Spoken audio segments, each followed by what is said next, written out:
லூக்கா 3:2 ஒரு விசை கூட வாசியுங்கள். 3வது அதிகாரம் 2வது வசனத்தை ஒரு விசை கூட வாசியுங்கள்.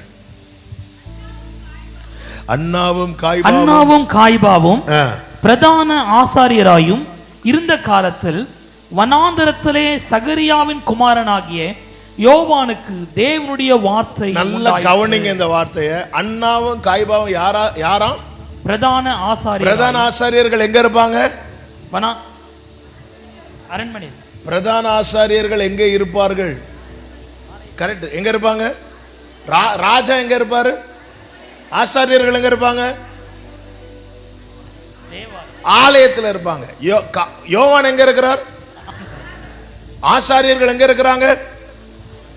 அதுவும் பிரதான ஆசாரியர் கண்டிப்பா எங்க தான் இருப்பார்? ஆலயத்தில் இருப்பார். யோவான் எங்க இருக்கிறார்? வனாந்திரத்தில் இருப்பார். இதுல அந்த மக்கள்கிட்ட சர்வே எடுத்தா யார் பெரியவங்க? ஆலயத்தில் இருக்கிறவங்களா, பெரிய ஸ்தானத்தில் இருக்கிறவங்களா, வனாந்திரத்தில் இருக்கிறவனா? யார் பெரியவங்க? ஆலயத்தில் இருக்க. வார்த்தை எங்க உண்டாகுது? வார்த்தை எங்க உண்டாகணும்? பிரபலமான பெரிய அண்ணா காய்வா இருக்கிற இடத்துல வார்த்தை உண்டாகணும். ஆனா வார்த்தை எங்க உண்டாகுது? ஏன் வனாந்திரத்தில் வார்த்தை உண்டாச்சு? ஏன் அங்க யார் இருக்கிறா? யோவான் இருக்கிறான். காத்திருக்கிறவன் இருக்கிறான். ஸ்தானத்தில் யார் பெரிய ஆளா இருந்தாலும் பரலோக பார்வையில யார் பெரியவன் தெரியுமா? கர்த்தருக்காக பொறுமையோடு காத்திருக்கிறானே. ஜனங்கள்லாம் எங்க போவாங்க? ஆலயத்துக்கு போவாங்க. யார்கிட்ட ஜெபம் பண்ண போவாங்க? பிரதான ஆசாரியன் அப்படி உள்ள இருந்து இப்படி கையை காட்டினார்னா அது போதும். ஒரு வருஷத்துக்கு எனக்கு இந்த வனாந்திரத்துல ஒருத்தன் தனியா இருக்கிறான். ஏன்னா கர்த்தர் வெயிட் பண்ண வச்சிருக்கிறா. ஆனா கர்த்தருடைய செய்கையை பாருங்கள். ஒரு கூட்டமே பிரதான ஆசாரியன் இடத்தில் போகும்போது பரலோகம் இவன்கிட்ட வருது. இப்பொழுது இவன் வனாந்திரத்திலிருந்து கூப்பிட்டு சொல்லுகிறா. காரணம் வார்த்தை எங்க உண்டாகும் தெரியுமா? காத்திருக்கிறவன் இடத்துல. நான் இயேசுவின் நாமத்திலே சொல்லுகிறேன். உலகத்தின் பார்வையில நீங்க அற்பமா இருக்கலாம், ஒண்ணும் இல்லாம இருக்கலாம். ஆனா பரலோக பார்வையில் ஆண்டவர் சொல்லுகிறார், நான் கர்த்தர், எனக்கு காத்திருக்கிறவர்கள் வெட்கப்பட்டு போவது இல்லை என்பதை அப்பொழுது அறிந்து கொள்வார். என்ன ரொம்ப பலப்படுத்தின வார்த்தை. ஆமென். எல்லாம் அவங்கள்ட்ட தான். அவங்க எல்லாம் பெரிய பெரிய ஆட்கள். இவங்க கிட்ட தான் கர்த்தர் பேசுவார். இவங்க கிட்ட தான் கர்த்தர். நீ இருக்கிறது வனாந்தரமா இருந்தாலும் நீ கர்த்தருக்கா இருப்பாயானால் வார்த்தை உனக்கு தான் உண்டாகும். வனாந்தரத்திலிருந்து கூப்பிடுகிறவனுடைய சத்தம். ஹல்லேலூயா, ஹல்லேலூயா. குறித்திடும் வேளை உயர்த்திடுவார். எவ்வளவு நல்ல தேவன். ஆலயத்திலே பிரதான ஆசாரியன் இருக்கிறார்.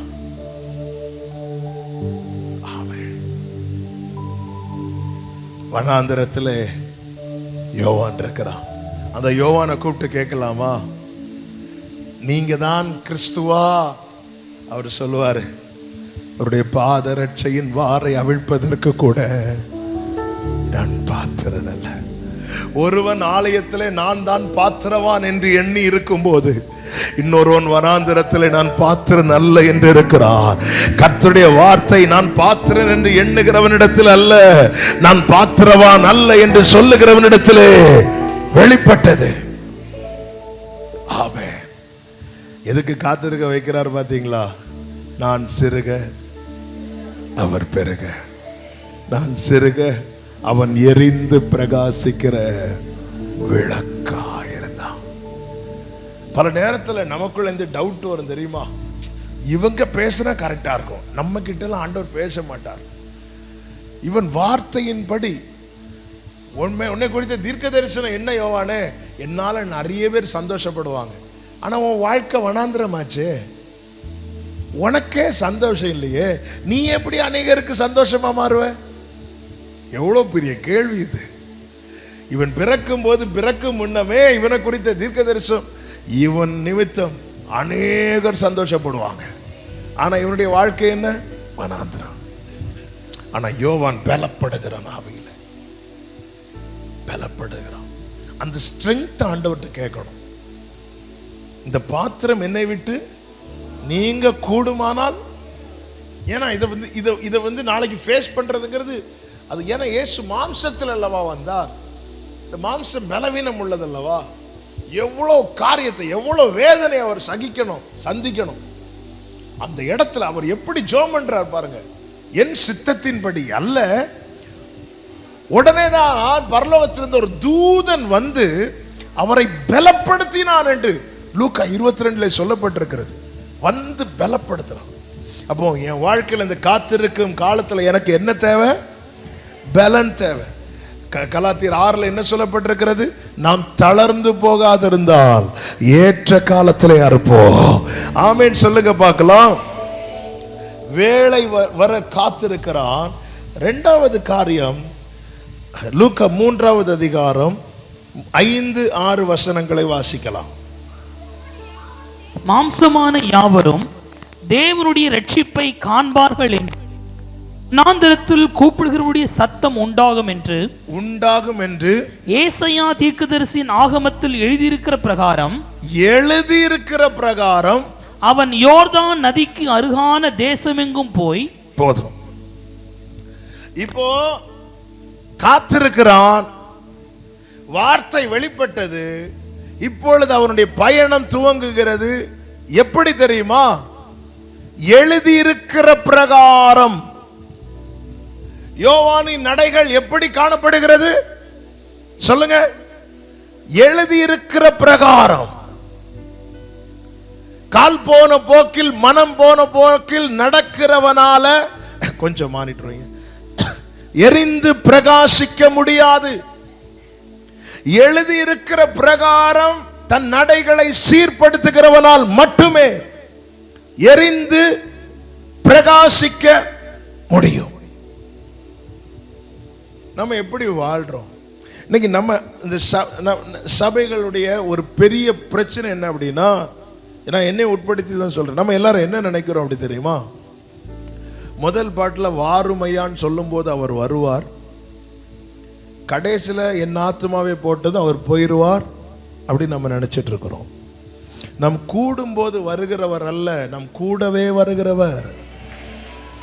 இது என்னைக்கு நம்ம உணர்றோமோ அன்னைக்கு நமக்குள்ள தெய்வ பயம் உண்டாகும். சிலர் பார்த்துருக்கீங்களா, சில காரியம் சர்ச்சில் வச்சு ஏதாவது பேசும்போது உடனே வெளியே போய் பேசுவோம். அதாவது உள்ள வச்சு பேசணும் அவருக்கு கேட்டுருமா. வெளியே போனா சிலர் பேசுறது தெரியக்கூடாது, அப்படியே சாரி முக்காடு அப்படியே இழுத்து போட்டு, ஏன்னா ஆண்டவருக்கு தெரிஞ்சிடக்கூடாதான், கேட்டுறக்கூடாதான். இந்த யோவானுடைய வாழ்க்கை எப்படி இருந்துச்சு பார்த்தீங்களா? எழுதி இருக்கிறபடியே போனான். கர்த்தருடைய வேதத்தின்படி நடக்கிற உத்தம மார்க்கத்தார் பாக்கியவான்கள். நான் கிறிஸ்துவை பிரசங்கிப்பது எளிது. எனக்கு ஒரு 4 குறிப்பு கிடைச்சிட்டுன்னா நான் இருந்து பிரசங்கிப்பேன். ஆனால் நான் என் வாழ்க்கையில கிறிஸ்துவை வார்த்தையில் அல்லாமல் வாழ்க்கையில காட்டணும்னா எழுதியிருக்கிற பிரகாரம், எழுதியிருக்கிற பிரகாரம். நம்ம எங்க தவறிட்டோம் பாத்தீங்களா? வார்த்தை இருக்குங்க, ஆனா எப்படி டிராவல் பண்றோம்? யோசுவா காலை மட்டும்தான் எகிப்திலே வாக்குத்தத்தம் கேட்டு வந்தாங்களா? இல்லையே.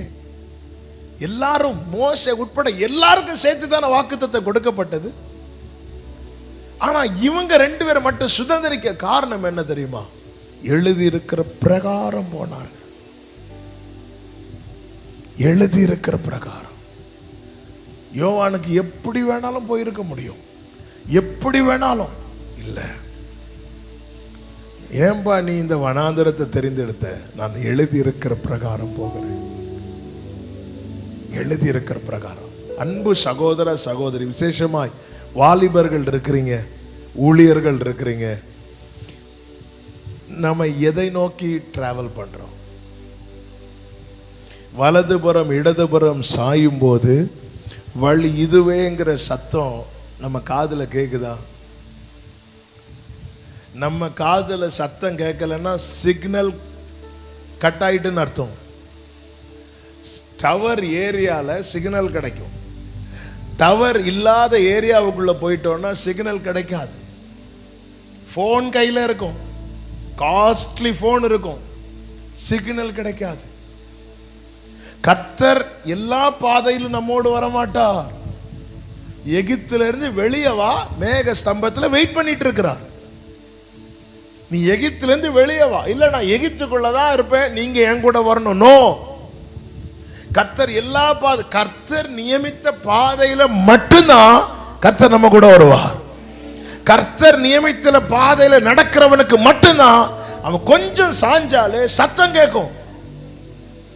கொஞ்சம் சாஞ்சாலே சத்தம் கேட்கும். ஆமென். கிறிஸ்துவை காண்பிக்கணுங்க. அதற்கு செய்ய வேண்டிய ஒரே வழி என்ன தெரியுமா? எழுதி இருக்கிறபடி. அற்புத பெருவிழானா திரள் கூட்டம் வருவார்கள். ஆலோசனை பெருவிழான்னு வச்சு பாருங்க, எத்தனை பேர் வருவாங்க? நம்ம போவோமா? முதல்ல தாவீது அற்புதத்துக்காக மாத்திரம் கர்த்தரை துதிக்கிறவன் அல்ல. சங்கீதம் 16 சொல்லுகிறார், எனக்கு ஆலோசனை தந்த கர்த்தரை நான் துதிப்பேன். ராக்காலங்களில் என் உள்ளிந்திரியங்கள் என்னை உணர்த்தும். உம்முடைய ஆலோசனைகள் எத்தனை அருமையானவைகள், அவைகளின் தொகை எவ்வளவு அதிகம், எவ்வளவு அதிகம். அப்ப இதை தாவீது அனுபவிக்கிறார்னா ரீசன் என்ன தெரியுமா? ஒவ்வொரு காரியத்துக்கும் கர்த்தருடைய ஆலோசனை கேட்கிறான். அதனாலதான் தேவ சமூகத்திலே தாவீது ஜெபிக்கிறார், உமக்கு பிரியமானதை செய்ய எனக்கு கற்றுத்தாரும். நீரே என் தேவன், உம்முடைய நல்ல ஆவியானவர் என்னை செவ்வையான வழியிலே நடத்துவாராக. கால் போன போக்கிலும் மனம் போன போக்கிலும் நடந்து வந்து ஆராதிக்கிறவர்கள், காயின் பலி செலுத்துகிற ஆராதனை செய்கிறவர்கள், அக்கினி இறங்கவே இறங்காது. நீங்க பெஸ்ட் காணிக்கையை கொண்டு கொடுக்கலாம், சர்ச்சில் ஃபர்ஸ்ட் ஆளா வந்து இருக்கலாம், அக்கினியெல்லாம் பார்க்க முடியாது. ஆனா ஆபேல் நீதியுள்ள பலி. அதன் அர்த்தம் என்ன? அவன் கிரியைகளை காத்து கொண்டான். நான் நாளைக்கு கர்த்தருடைய சமூகத்திலிருந்து ஆராதிக்கக்கூடியவன், நான் அதனால இன்னைக்கு ஒழுங்கா வாழணும். காயின் ஆண்டவர் சொல்லுகிறான், நீ நன்மை செய்தால் உனக்கு பாவம் வாசற்படியில படுத்து இருக்குப்பா, இங்க வந்து நல்லா ஆராதிக்கிற, இங்க வந்து நல்ல வர்ஷிப் பண்ற எல்லாம், ஆனா ஆமேன் போட்டு முடிச்சது நீ பழையது மாதிரிலாம் வாழ்ந்துட்டு இருக்கிற. நீ நன்மை செய்தால் உனக்கு மேன்மை இல்லையோனா மேன்மை உனக்காக வெயிட்டிங், உனக்காக வெயிட் பண்ணிட்டு இருக்கு. உன் கிரியைகளை சரி செய், சபைய கிரியைகளை சரி செய். நம்முடைய காலடிகள் எதை நோக்கி போகிறது? நம் யாரை பின்பற்றுகிறோம்? ஆமென். இவன் காத்திருந்தா உண்மை, நம்மளாம் காத்திருக்கிறது உண்மைதான்.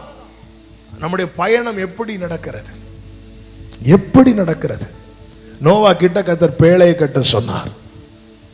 நோவா பேழை எல்லாம் கட்டி முடிச்சிட்டார்.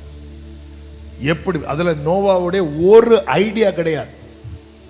அந்த பேழை சக்சஸா கட்டி முடிக்க ரீசன் என்ன அப்படின்னா, அதுல நோவாவுடையோ நோவாவின் மனைவியோடையோ நோவாவின் பிள்ளைகளோடையோ நோவாவின் மருமக்களோடையோ ஒரு ஐடியா அதுல கிடையாது. கம்ப்ளீட்டா அளவு கொடுத்தது யாரு? கர்த்தர். கர்த்தருடைய பாதையில ஒருவன் நடந்தால் அவன் பேதையானாலும் திசை கெட்டு போவது இல்லை. வேலை கட்டி முடிச்சாச்சு. நோவாவையும் அவன் குடும்பத்தையும் உள்ள வாண்டார். இவங்க உள்ள வந்ததும் கர்த்தர் என்ன செய்தார் தெரியுமா? கதவை அடைத்தார். உடனே நோவா பேழை எடுத்துட்டு போனாரா? இல்ல. பைபிள் சொல்லுகிறது, ஜலம் பெருக பெருக பேழை கிளம்பிற்று. பேழை யாரோட பேழை? நோவாவோட பேழை. அப்ப பேழை யாரு தான் கிளப்பணும்? நோவா தான் கிளப்பணும். ஆனா நோவா கிளப்பல. ஏன்? அதுல நோவாவுடைய ஐடியாவே கிடையாது. எனக்கான பாதையை நான் நியமித்தால் என்னுடைய ஆலோசனை என்னுடைய சித்தப்படி நான் போகலாம். எனக்காய் ஒரு ஓட்டம் நியமிக்கப்பட்டிருக்கிறது. அந்த ஓட்டத்தை நியமித்தவர், என்னை ரட்சித்தவர், என்னை பிரித்தெடுத்தவர், என்னை மீட்டுக் கொண்டவர். என்னுடைய போக்கஸ் இப்ப அவர் மேலதான் இருக்கணும், கிறிஸ்துவின். அதனாலதான் எபிரேயர் 12:1 சொல்லப்பட்டிருக்கிறது, மேகம் போன்ற இத்தனை திரளான சாட்சிகள் சூழ்ந்திருக்க பாவமான யாவையும் நம்மை சுற்றி நெருங்கி நிற்கிற பாவத்தையும் பாரத்தையும் தள்ளிவிட்டு விசுவாசத்தை துவக்குகிறவரும் அதை முடிக்கிறவருமா இருக்கிற இயேசுவை நோக்கி நம்முடைய பலி காயினுடைய பலி ஆயிடக்கூடாதுங்க. சிலர் தப்பா புரிஞ்சுக்கிட்டாங்க. சின்ன பிள்ளைகளை சொல்லி கொடுப்பாங்க, தப்பா சொல்லி கொடுப்பாங்க. சிலர் புரியறதுக்காக அப்படி சொல்லி, காயின் பெஸ்ட் கொண்டு வந்தான், ஆபேல் நல்லதை கொண்டு வந்தான், காயின் கெட்டது. காயின் விளைச்சல்ல முதற் பலனை கொண்டு வருகிறான். நீங்க அந்த சரித்திரத்தை நீங்க பைபிள்ல படிச்சீங்கன்னா, ஆபேல் வர்றதுக்கு முன்னாடியே காயின் உள்ள வந்துட்டார். சர்ச்சில் முதல்ல வந்தது யாரு? காயின். சிறந்ததை கொண்டு வந்தது யாரு? காயின். எல்லாம் இருக்கு, ஆனா என்ன இல்லைன்னா அக்கினி இல்லை. அக்கினி இல்லை. அக்கினி இல்லாம எப்படி கர்த்தரே தெய்வம் என்று மற்றவர்கள் சொல்லுவார்கள்? எல்லாமே இருக்கு. நல்ல பாட்டு இருக்கு, நல்ல ஆராதனை இருக்கு, நல்ல காணிக்கை இருக்கு. ஆனா அக்கினி பரலோகம் இறங்கவே மாட்டேங்குது.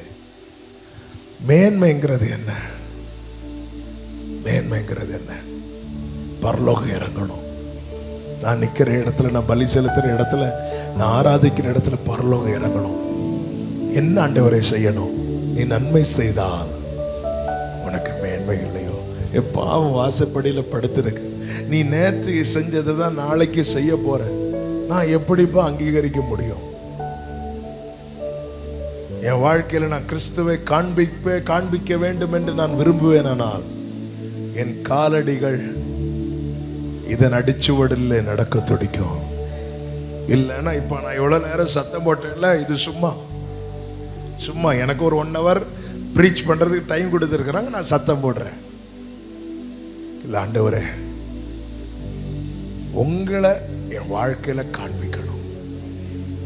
ஏன் தெரியுமா? இந்த பைபிள் இருக்குல்ல, இந்த வார்த்தைக்கு பிதாவாகிய தேவன் ஒரு உருவத்தை கொடுத்தார். அந்த உருவம் தான் இயேசு கிறிஸ்து. வார்த்தை என்னாச்சு?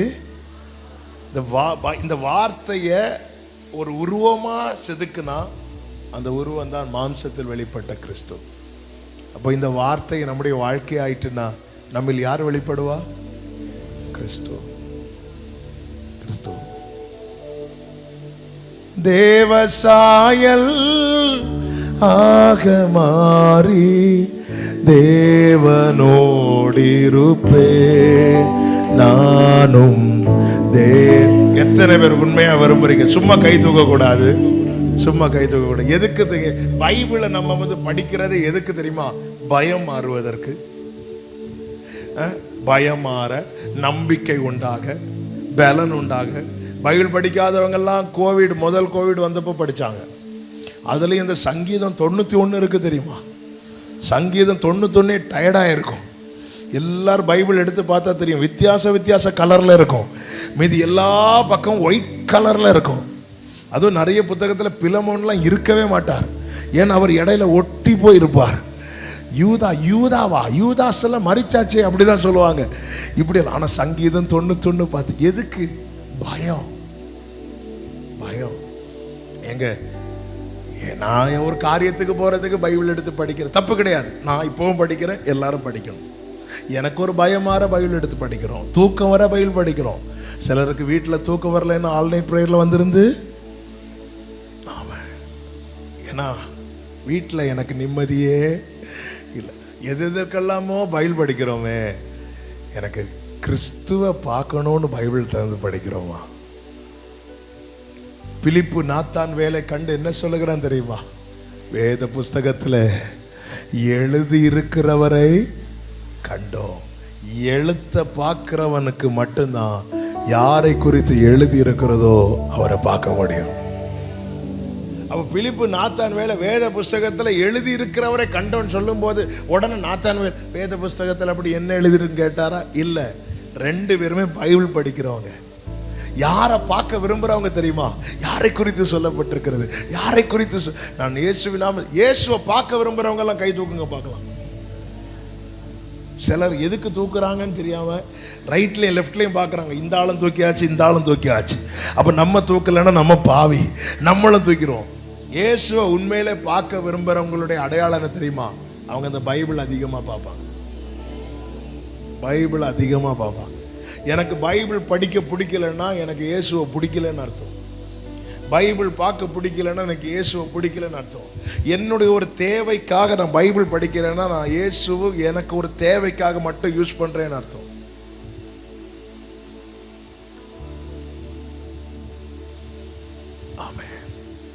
எனக்கு தெரியும் ஃபர்ஸ்ட் பாயிண்ட் ரொம்ப உற்சாகமாக இருந்தீங்க, செகண்ட் பாயிண்ட் உம்முன்னு ஆயிட்டீங்க.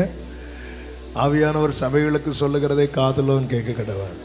நம்ம ரொம்ப வருஷமாக கத்திட்டு இருக்கிறோம்ல, எழுப்புதல் எழுப்புதல்னு ரொம்ப வருஷமா எல்லாம் இருக்கு. அக்னி தானே காணும், அக்னி தானே இல்லை, எல்லாமே இருக்குல்ல, எது எல்லாமே பெஸ்டா இருக்குல்ல, எல்லாமே பெஸ்டா இருக்கு. எங்க அக்னி? வேத வாக்கியத்தில் எழுதியிருக்கிற பிரகாரம் நடந்தான், எழுதியிருக்கிற பிரகாரம்.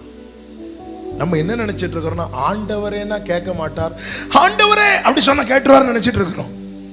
சிலர் அப்படிதான், ஆண்டவரே இறங்குன்னு சொன்னா அவர் இறங்க மாட்டாராம், ஆண்டவரே இறங்குன்னா இறங்கிடுவாராம். நீ நன்மை செய்தால் உனக்கு, இந்த பிரசங்கம் எல்லாருக்கும் பிடிக்காதுன்னு எனக்கு தெரியும். ஆவியானவர் கற்று தந்ததை, இந்த வசனம் என்பது இருவரும் கருக்குள்ளப்பட்டேன். நான் அப்படியே கிறிஸ்துவை காண்பித்து விட்டேன், அதனால் நீங்களுக்கு அப்படி இல்லை. நான் மீண்டும் சொல்றேன், நான் காண்பிக்கலைன்னா நான் இந்த ஒயிட் அண்ட் ஒயிட் போட்டு என்னத்துக்கு? நான் என் வாழ்க்கையில் கிறிஸ்துவை காண்பிக்க தவறினால் நான் தோற்றவன் தோற்றவன் தோற்றவன். இன்னைக்கு எல்லாமே இருக்கு, ஒன்னே ஒன்று மிஸ் ஆயிட்டு, அக்கினி. கர்மேல் பர்வதத்தில் சூழ்ந்திருந்த ஜனங்களுக்கு மத்தியில எலியா ஒரு பிரசங்கம் பண்ணுவாருங்க, டாப் கிளாஸ் பிரசங்கம் அது. அந்த ஒரு பிரசங்கத்தை ப்ரிப்பேர் பண்ண எலியா எடுத்துக்கொண்ட டைம் 3 years. 3 வருஷம் காத்திருந்து ஒரு செர்மன் ப்ரிப்பேர் பண்றார் எலியா. ஆனால் இப்போ நாங்கள் அப்படி இல்லை, எங்களுக்கு போன மாதம் ஃபுல்லாக ஃபாஸ்டிங் ப்ரேயர், டெய்லி ஒரு பிரசங்கம். இன்னைக்கு காலையில் எங்கள் சர்ச்சில் ஒரு பிரசங்கம், இப்போ ஒரு பிரசங்கம். ஏன்னா கேட்டால் சொல்ல, நாங்களாம் ரொம்ப பிஸி. என்ன பிஸி, என்ன பிஸி? எலியா ஒரு பிரசங்கத்தை ப்ரிப்பேர் பண்ணுறதுக்கு 3 வருஷம் எடுத்திருக்கிறார். 3 வருஷம் முடிச்சு கர்த்தர் நீ காண்பின்னு சொல்லும் போது எலியா வந்து நின்று, எந்த மட்டும் 2 நினைவுகளால் குந்தி குந்தி நடப்பீர்கள் அப்படின்னு சொல்லிட்டு ஒரு பெரிய பிரசங்கம் முடிக்கிறார். பைபிள் சொல்லுகிறது, ஜனங்கள் ஒரு வார்த்தையும், அட்லீஸ்ட் ஒரு ஆமேனாவது, இந்த பிரசங்கம் பண்ணும்போது ஆமேன்லாம் வரலன்னா இந்த பிரசங்கி எங்களுக்கெல்லாம் ஏறும் பாருங்க. உடனே நாங்கள் ஏதோ ஆவி வயராக்க ஒன்றும் கிடையாது, அது கோபம். நான் இவ்வளோ கத்திட்டு இருக்கிறேன், இந்த மக்கள் ஒரு ஆமேன். எலியாவின் பிரசங்கம் அப்படிதான் இருந்துச்சு. நாங்களாவது 1 மணிக்கூர் 2 மணிக்கூர் 3 மணிக்கூர் ப்ரிப்பேர் பண்ணிட்டு வரோம். எலியா எத்தனை வருஷம்? 3 வருஷம் ப்ரிப்பேர் பண்ணிட்டு வந்துட்டு ஒரு பெரிய பிரசங்கம் பண்றாரு. ஜனங்க ஒரு வார்த்தை கூட பேசலையா? ஆண்டா அதே எலியா பலிபீடத்தை செப்பனிட்டான் பாருங்க. ஹல்லேலூயா. பலிபீடத்தை செப்பனிட்டு என்னை கேளும் என்னை கேளும் என்று கேட்டதும் வானத்திலிருந்து ஒரு அக்கினி இறங்குச்சு. வாய் திறக்காத அத்தனை பேரும் வாயை திறந்து கர்த்தரே தெய்வம் என்றார்கள். இப்படி நடக்கணுங்க, இல்லைன்னா என் பிரசங்கத்தால ஒரு அசைவும் சொல்லலாம். நான் 3 வருஷம் இந்த ஒரு செய்திக்காக இரவு முழுவதும் ஜெபம் பண்ணி, ஒரு பிரசவ வேதனை படுகிறது போல, ஒரு பிரசவ வேதனைப்பட்டு ஒரு குழந்தையை பெற்றெடுக்கிறது போல நான் அவ்வளவு போராடி அவ்வளவு தியாகம் பண்ணி இந்த சர்மனை ரெடி பண்ணி நான் உங்களுக்கு கொண்டு வந்திருக்கிறேன். உடனே ஜனங்கள்லாம் க்ளோரின்னு கை தட்டினதும் அந்த கேப்ல நான் தண்ணியை குடிச்சிட்டு என்ன ஒரு சமாதானம். நான் நிற்கும் போது பரலோகம் எனக்காக வேலை செய்யணும்னா என் கால்கள், நீ ஆலயத்துக்கு போகும்போது உன் நடைகளை கவனித்துக்கொள். ஏன்னா எலியாவே, யோவானே, நீ வார்த்தையை சுமந்துட்டு போற, வாக்குத்தத்தத்தை சுமந்துட்டு போற. இனி நீ கூப்பிட்டு சொல்லும் போது காதுகளுக்குள்ள அது ஏறணும். எல்லாரும் அண்ணா காய்பா பிரதான ஆசாரியனை பார்த்துட்டு இருந்த அந்த கூட்டம் அப்படியே நீ உன் பக்கம் திரும்பணும். ஆமே, உன் பிரயாசம் வீணாயிடக்கூடாது. நீ இவ்வளவு நாள் காத்திருந்தது வீணாகி விடக்கூடாது. நீ எரிந்து பிரகாசிக்கிற விளக்காய் உன்னுடைய வெளிச்சத்தினிடத்தில் அநேகர் அந்த மகிழ்ச்சியே நீ மற்றவர்களுக்கு மகிழ்ச்சியா இருப்பாய் என்ற தீர்க்க தரிசனமே என்ன தெரியுமா? உன்னில் வெளிப்படுகிற வெளிச்சம், உன் வெளி உதிக்கிற உன் ஒளியின் இடத்துல ராஜாக்கள் நடந்து வருவார்கள். எழுதி இருக்கிற பிரகாரம் இந்த ராத்திரி வேளையில நம்ம எல்லாரும் சேர்ந்து ஆண்டவர்கிட்ட ஒப்பு கொடுக்க போகிறோம். என்ன ஒப்பு கொடுக்க போகிறோம் தெரியுமா? ஆண்டவரை, எழுதி இருக்கிற பிரகாரம் ஒரு வாழ்க்கை வாழ எனக்கு கிருபை தாங்கப்பா. எழுதி இருக்கிற பிரகாரம் இயேசுவின் நாமத்தில் சொல்றேன். அன்னைக்கு எலியாவின் நாட்களில் அக்கினி இறங்கினது, யோவானின் நாட்களில் ஆண்டவரே இறங்கி வந்தா. ஆண்டவரே இறங்கி வந்தா. உடனே அவன் அத்தனை பேருக்கு முன்பதாக சொல்லுகிறான், இதோ தேவாட்டுக்குட்டி. இவ்வளவுதான் சொல்றாரு. அந்திரேயாவும் இன்னொருவனும் இயேசுவை பின்பற்றுகிறார். அதன் பிறகு திரள் கூட்டங்கள் யாரை பின்பற்றாங்க? இயேசுவை ஃபாலோ பண்றாங்க. அவ்வளவுதான். எழுதி இருக்கிற பிரகாரம் நடக்கிறவன் கை காட்டினாலே போதும், இவர் தான்ப்பா இயேசுன்னு. அவன் பெரிய பிரசங்கம் பண்ண தேவையில்லை. இதோ உலகத்தின் பாவத்தை சுமந்து தீர்க்கிற தேவா, இப்படி கை காட்டினாலே போதும். கர்த்தர் நம்ம இந்த பூமியிலே அடையாளங்களாய் வைத்திருக்கிறார். அடையாளம்னா என்ன? அடையாளம்னா என்ன? இப்ப தூத்துக்குடியிலேருந்து சென்னைக்கு போகணும்னு வைங்களேன். சென்னைக்கு போகும்போது ஆன் த வேல சென்னை அப்படின்னு ஒரு போர்டு இருக்கும். ஒரு டைரக்ஷன் போட்டு சென்னையின் போர்டு இருக்கும். அந்த போர்டு சென்னை கிடையாது. ஆனால் அந்த போர்டை பார்க்குறவங்களுக்கு தெரியும் சென்னைக்கு எந்த டைரக்ஷனில் போகணும், சென்னைக்கு இன்னும் எவ்வளோ தூரம் போகணும். அந்த போர்டை பார்க்குறவங்களுக்கு தெரியும். அதுதான் சைன் போர்டு, அதுதான் அடையாளம்.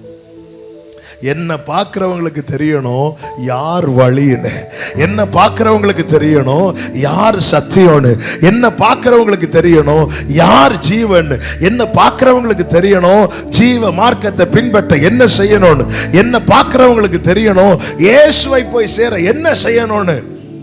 என்னையும் உங்களை கர்த்தர் அடையாளங்களை அற்புதங்களை வைத்திருக்கிறார்.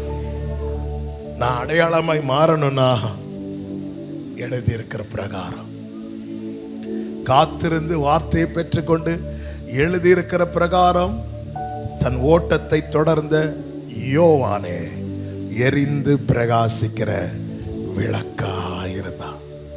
அவனுடைய ஓட்டம் முடிகிற டைம் வருகிறது. ஓட்டம் முடிகிற டைம் வரும்போது இப்பொழுது தன்னுடைய சீஷர்களை இயேசுவினிடத்தில் அனுப்பி ஒரு வார்த்தையை கேட்கிறான். வருகிறவர் நீர்தானா? இன்னும் காத்திருக்கணுமா? ஆரம்பத்தில் இவர்தான் இவர்தான் இவர்தான் சொல்லிட்டு இருந்த யோவான் இப்பொழுது கேட்கிறார், வருகிறவர் நீர்தானா? ஏன் இப்படி வார்த்தையை கேட்டான் என்றால் அது இன்னொரு செர்மன், அதை தொட்டா டைம் ஆயிரும். ஆனா அதுல ஒரே ஒரு காரியத்தை நான் சொல்ல விரும்புறேன். ஏன் தெரியுமா? ஒரு நிச்சயம் வேணும். என்ன நிச்சயம்? நான் என் ஓட்டத்தை கரெக்டாக தான் ஓடி இருக்கிறேன். நிச்சயத்தோடு பயங்க. ஒரு டிக்கெட் போட்டா கூட நம்ம 2-3 தடவை செக் பண்ணுவோம். கரெக்டாக தான் போட்டிருக்கோமா, கரெக்டாக தான் போட்டிருக்கிறோமா. அவன் ஒரு 1000 ரூபாய் கொடுத்து இங்கேருந்து சென்னைக்கு போகிறதுக்கு டிக்கெட் போடுறோம். அந்த டேட்டு டைமு எல்லாமே 3-4 தடவை செக் பண்ணுறோம். ஏன் தெரியுமா? தப்பாயிடக்கூடாது, டைம் மாறிடக்கூடாது, டேட் மாறிடக்கூடாது. எதெல்லாமோ 3-4 வாட்டி செக் பண்ணுறோமே. இந்த ஆத்மா இந்த சரீரத்துக்குள்ளே தங்கி இருக்கிறது, நம்முடைய வாழ்க்கை எப்படி போயிட்டு இருக்குன்னு ஒரு நாளைக்கு அட்லீஸ்ட் ஒரு டைம் ஆவது செக் பண்றோமா? எத்தனை வாட்டி கன்ஃபார்ம்? பர்ஸ்ல காசு இருக்கும், ஹோட்டல் சாப்பிட போறதுக்கு முன்னாடி வீட்டுல இருந்து ஒருக்கா செக் பண்றோம், ஹோட்டலுக்கு முன்னாடி வச்சு இன்னொரு வாட்டி செக் பண்றோம், ஃபுட் ஆர்டர் பண்ணிட்டு இன்னொரு வாட்டி செக் பண்றோம். ஏன்னா தப்பாயிடக்கூடாது. என்னெல்லாமோ 2-3 வாட்டி செக் பண்றோம், 4-5 வாட்டி செக் பண்றோம். நம்முடைய வாழ்க்கையை செக் பண்றோமா? வீட்டுல இருந்து வெளியே வர்றதுக்கு முன்னாடி என்னதான் குளிச்சு தலை சீவி இருந்தாலும் ஒரு 10 நிமிஷம் கழிஞ்சா திருப்பி ஒருக்க கண்ணாடியில பாக்குறோம். வெளியே வந்தா பைக்ல கண்ணாடி இருந்தா அப்படி பாக்குறோம். அடுத்து போன் எடுத்து ஃப்ரண்ட் கேமரா ஆன் பண்ணி என்னெல்லாமோ பாக்குறோமே. இந்த வேதம் என்கிற கண்ணாடிக்கு முன்னாடி வச்சு நம்முடைய வாழ்க்கையை செக் பண்றோமா? இந்த யோவான், அவனுக்கு தெரியும் என் ஓட்டம் முடிய போகுது, ஆனா நான் நிச்சயம் இல்லாதவனா என் ஓட்டத்தை முடிச்சா நான் பட்ட பிரயாசம் எல்லாமே வேஸ்ட் ஆயிரும். அதனால வருகிறவர் நீர்தானா? ஆண்டவர் என்ன சொன்னா தெரியுமா? நீங்க போய் எல்லாத்தையும் சொல்லுங்க. நிச்சயத்தோடு ஓட்டத்தை முடிக்கிறான், நிச்சயத்தோடு காத்திருக்கிறான், வேத வாக்கியங்களின்படி பயணிக்கிறான், நிச்சயத்தோடு ஓட்டத்தை முடிக்கிறான். நீங்க பைபிள் படிச்சீங்கன்னா தெரியும், அவனுடைய ஊழியம் எப்பொழுது அடைபட்டதோ அது முதல் இயேசுவின் ஊழியம் ஆரம்பித்தது. அதன் அர்த்தம் என்ன? யோவான் முடிகிற இடத்துல இயேசு துவங்குகிறார். ஆமென். யோவானே, வேத வாக்கியங்களின்படி உன்னுடைய பயணம் இருக்குமானால் உன்னுடைய முடிவு அவருக்குள்ளேதான். அதன் அர்த்தம் என்ன? உனக்கு ஒரு புதிய துவக்கத்தை நித்தியத்தில் வைத்திருக்கிறார். கர்த்தர் உன்னை குறித்து சாட்சி கொடுப்பார். அவன் எரிந்து பிரகாசிக்கிற எத்தனை பேர் இவ்வளவு காலம் எப்படி வாழ்ந்தோம், எப்படி போனோம் என்று அல்ல, ஆண்டவரே இனி எவ்வளவு காலம் வாழ போறேன்னு தெரியாதப்பா, நீர் சாட்சி கொடுக்க முடியாது என்னுடைய வாழ்க்கை இருக்க என்னை அர்ப்பணிக்கிறேன் சொல்லுகிறவர்கள் அப்படியே எழுந்து நின்று தேவ சமூகத்தில் ஹல்லேலூயா இயேசு தேவா அர்ப்பணித்தே என்னையே நான் இயேசு தேவா அர்ப்பணித்தே என்னையே நான் அர்ப்பணித்தேன். ஏற்றுக்கொள்ளும் ஏந்திக் கொள்ளும் என் இதயம் வாசம் செய்யும் ஏற்று. Thank you Holy Spirit. Jesus. ஒரு 5 அல்லது 5 மேக்சிமம் 10 நிமிஷத்துல நான் முடிக்க விரும்புறேன். ஆமென். நான் எடுத்துட்டு வந்த எல்லா பாயிண்டும் பேசல, ஆண்டவர் வலியுறுத்தின காரியத்தை உங்க மத்தியில நான் பகிர்ந்து கொண்டேன். ஆமென். ஒரே ஒரு வார்த்தை, கர்த்தரால் புகழப்படுகிறவனே உத்தமன். நான் மீண்டும் சொல்லுகிறேன், என்னை பத்தி நான் எவ்வளவு நாள் சாட்சி சொல்லலாம். நான்லாம் எவ்வளவு நேரம் ஜோம் பண்றேன் தெரியுமா? நான்லாம் எவ்வளவு பிரயாசப்பட்டிருக்கிறேன் தெரியுமா? நான்லாம் எவ்வளவு கிரயம் செலுத்துறேன் தெரியுமா? நான்லாம் எவ்வளவு கண்ணீர் வடிக்கிறேன் தெரியுமா? எவ்வளவு என்ன வேணாலும் சொல்லலாங்க. அது என்ன, என்னை பத்தி 10 பேரை சொல்ல வைக்கலாம். 4 பேருக்கு நன்மை செஞ்சு போட்டோ எடுத்து போட்டா 10 பேர் என்னை பத்தி என்ன சொல்லுவாங்க? சாட்சி சொல்லுவாங்க. அப்ப இவைகள் எல்லாவற்றிலும் உண்மையும் இருக்கு, பொய்யும் இருக்கு. கர்த்தரால் புகழப்படுகிறவனே உத்தமன். இந்த யோவானால எப்படி ஷைன் பண்ண முடிஞ்சது தெரியுமா? எழுதியிருக்கிற பிரகாரம் இந்த வார்த்தையின்படி பயணிக்க ஒப்பு கொடுத்தான். இந்த காலை வேளையில கர்த்தர் என்னோடு இந்த வார்த்தையை கொண்டு இடைப்பட்டார்னு சொல்லுகிறவர்கள் மாத்திரம் உங்க வலது கரத்தை உயர்த்தி உங்க இடது கரத்தை இருதயத்தில் வைத்து, ஆண்டவர் வார்த்தையின்படி பயணிக்க எனக்கு உணர்வுள்ள இருதயத்தை தாரும், என் இருதயத்தை ஒருமுகப்படுத்தும்.